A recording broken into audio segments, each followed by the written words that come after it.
boa, Vitor. O Beira-Rio não põe medo em ninguém, né, gente? Vamos ser sinceros aqui. Qual é o carioca, né? Só temos dois ali que tem a vida mais difícil, né, nesse chaveamento. No chaveamento ou nas oitavas? Vamos começar pelas oitavas, então, depois a gente fala de chaveamento, porque eu acho que. Nas oitavas o Flamengo tem um confronto muito mais difícil que o do Botafogo, né? Muito mais difícil. O Inter é muito mais time que a LDU, mas. Enfim. Agora, olhando o chaveamento, meu amigo, esquece. O Botafogo tá do lado muito. Quer saber o chaveamento? Faça o seu top 8 da Libertadores. Para mim, 5 estão de um lado, pô. E aí, meu irmão, fica muito difícil. Cara, eu tinha falado, né, dos possíveis adversários do Botafogo, eu tinha falado que eu gostaria de enfrentar nas oitavas, né? O Estudiantes, o Vélez e a LDU. Mas esses são os que eu, pô, comemoraria, tá bom. Nos demos bem no sorteio. O Inter e o São Paulo, eu fico ali no meio termo, mas tá legal. Palmeiras, River Plate e Racing, eu já ia ficar um pouquinho mais preocupado. Aí, durante o sorteio, eu fui ficando agoniado, né? Porque o Botafogo foi o último. Não saiu nem o nome do Botafogo, né? Saíram todas as bolinhas, o do Botafogo ficou lá no pote sozinho, que já dá uma agonia federal. E, cara, assim, realmente o Botafogo teve o confronto mais acessível do que o do Flamengo nas oitavas, mas o chaveamento, assim, realmente, o outro lado, o adversário mais difícil que o Flamengo pode enfrentar até a final é o Racing, na minha opinião. E é mais Muito time que o Inter, na minha provavelmente, opinião. eu também acho. Deve ser a semifinal aí, se tudo caminhar conforme o planejado. E do outro lado, a gente provavelmente pode ter um Botafogo, São Paulo, Palmeiras e River Plate nas quartas de final, Loucura. que é insano, né? Mas assim, cara, é isso. Ele não dá pra escolher muito. O Botafogo foi campeão ano passado, tirando Palmeiras, São Paulo e Penharol também. Tipo assim, então é outro torneio. Agora zera tudo de novo. Daqui a o jogo é segunda semana de agosto, se eu não me engano, né? Sim. O primeiro confronto e tal. Tem janela de transferência, tem mundial no meio, tem muita coisa pra acontecer até lá. Eu gostei do sorteio porque achei que tivemos grandes jogos, né? O Flamengo e Inter é um grande jogo. O confronto do São Paulo tem tudo para ser dois confrontos interessantes também. Inclusive, Igor, Enfim, não crava esse São Paulo nas quartas, não, tá? eu também não. E tomara que não. Eu prefiro pegar o Atlético Nacional do que o São Paulo, mas eu também não cravo, não. Eu acho que dos times não brasileiros que eu assisti na fase de grupos, o Atlético Nacional foi o que mais me impressionou, assim. Eu assisti os dois jogos contra o Inter. O jogo lá da Colômbia realmente foi um amasso do Atlético Nacional para cima do Inter. Um amasso. O primeiro tempo foi um amasso. Saiu, virou 1-0. Poderia ter sido 2-3 tranquilamente para cima do Inter. E realmente, por futebol jogado que apresentou até aqui, o Atlético Nacional é mais time do que o São Paulo, tá? Por bola. Claro que vai entrar tudo, né? O fator, enfim, como a gente falou, tem a janela de transferência aí. Esqueci o nome do atacante do Atlético Nacional, é Rinestruça, né? O nome assim, que é o Vai principal embora, né? destaque do time na Libertadores, muito provavelmente vai ser vendido. Então o Atlético Nacional deve perder aí seu principal jogador. Enfim, aí entra o poder econômico também, né? De que o São Paulo provavelmente vai reforçar o seu time, e o Atlético Nacional vai piorar o seu time. Mas bola apresentada até aqui na Libertadores, eu também acho que o Atlético Nacional jogou mais bola do que o São Paulo. O Botafogo, eu acho que assim, vai ter que fazer o resultado em casa. Nem é uma altitude daquelas como do Bolívar, do The Strongest, por exemplo. O Botafogo mesmo jogou lá contra a LDU no ano passado. Foi, acho que, o primeiro ou o segundo jogo do Arthur Jorge, se eu não me engano. E, pô, o time da LDU é muito fraco mesmo. Mas a altitude não pesa tanto assim. Claro que tem uma interferência, né? Mas não é aquela altitude como a do Bolívar que o Flamengo enfrentou nas oitavas do ano passado, que você sabe que vai tomar um ou dois gols, assim, certo, porque é uma parada meio insana, de 4.000 metros, 3.000 e pouco, mas é uma altitude que faz diferença. Inclusive, é o terceiro ano consecutivo que o Botafogo vai enfrentar a LDU. Enfrentou na Sul-Americana em 23, na Libertadores em 24, e agora de novo. E os resultados, como é que É... foram? Principalmente lá que eu quero saber.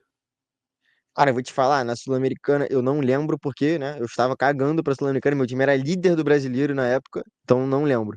Ano passado a gente perdeu 1-0 lá. O Arthur Jorge tinha acabado de chegar, foi a segunda rodada da fase de grupos da Libertadores. Mas assim, eu acho que o Botafogo vai passar, tá?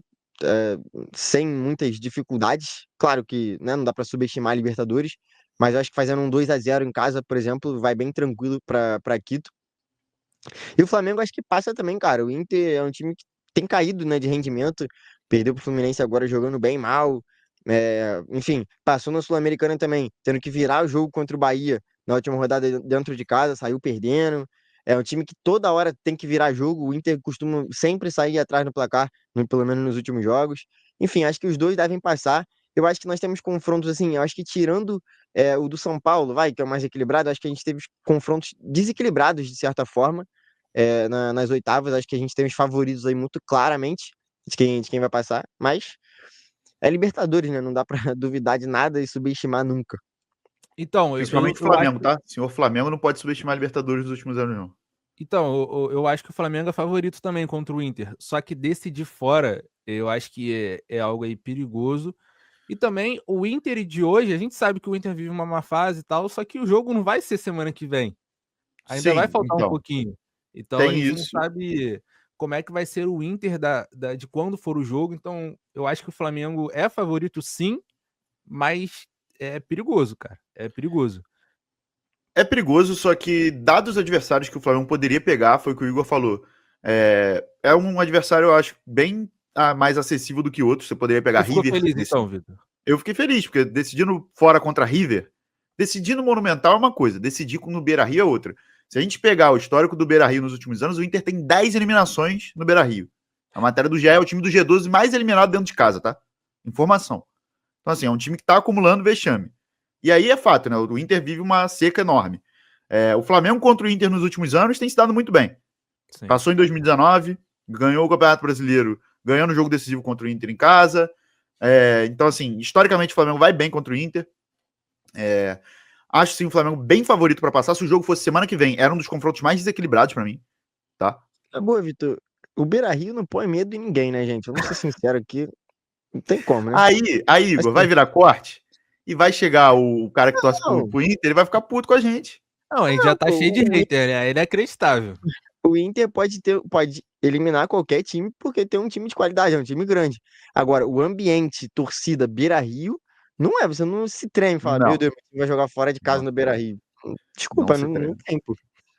Não se treme. E isso que eu queria falar. É diferente de você pegar o River lá. Você vai pegar o River lá, o time do River pode ser, em nome, até pior do que o do Inter. Joga mais que o Inter hoje. O River Plate fez com o Atlético Mineiro ano passado, gente. Que loucura, pelo amor de Deus.